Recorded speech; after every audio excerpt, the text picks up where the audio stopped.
Hey folks, welcome to Dre's Take. This week, the Feds crashed the party. The Feds had slowed their rate increases to just 25 basis point moves, which tamed the market and brought rates down from 7% into the low sixes, briefly kissing 6% for some folks, or slightly under for those that had stellar credit and some cash available to pay discount points to bring the rate down even lower. Well, January's inflation numbers weren't so great, and that caused the Fed to react with more aggressive language, signaling future rate hikes that may be higher than 25 basis points, maybe 0.5% or so. That obviously scared markets, and subsequently mortgage rates ran up, cresting at about 7% again, and settling for the time being back in the high sixes. So essentially we're back where we started at the beginning of the year. So let's talk about what you can do to make homeownership more affordable even at these elevated interest rates. Today the main thing I want to talk about is called a 2-1 buy down. Now typically you can do what's called a permanent buy down, where you pay 1% of the loan value up front at your closing, and that minimizes or brings down the rate some.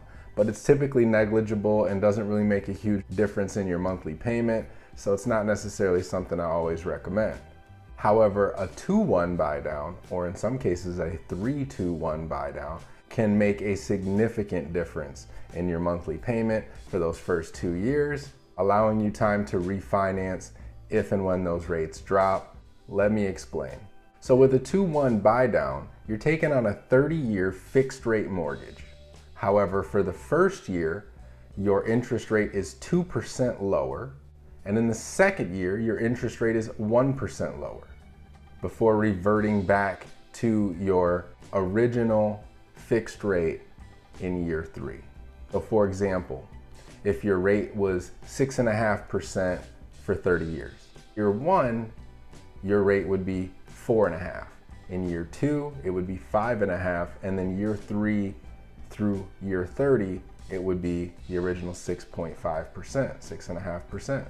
The idea here is that in the first 2 years, you'd have significant savings, and by the third year, you could refinance out, hopefully into a lower fixed rate for the duration of your term. If not, you've got the original rate and you know what it was. So this is not an adjustable rate, it is fixed. You're just getting a discount on your fixed rate for the first 2 years. This is something that typically the seller or the lender has to pay for, but it behooves sellers to do so, because instead of dropping their price, they'd have to drop it so far to make the property affordable for most buyers to come in and make a purchase. By just paying the few percent that it takes to buy down the rate or set up a 2-1 buy down, they could make that property much more affordable to would-be buyers without dropping their price point. And for buyers, it's obviously advantageous because they see the significant savings over the first year or two.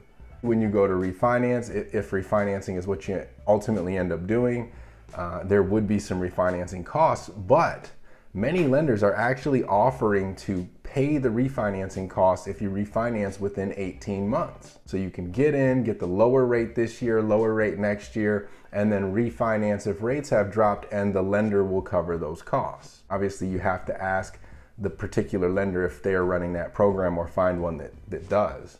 Not all lenders offer that.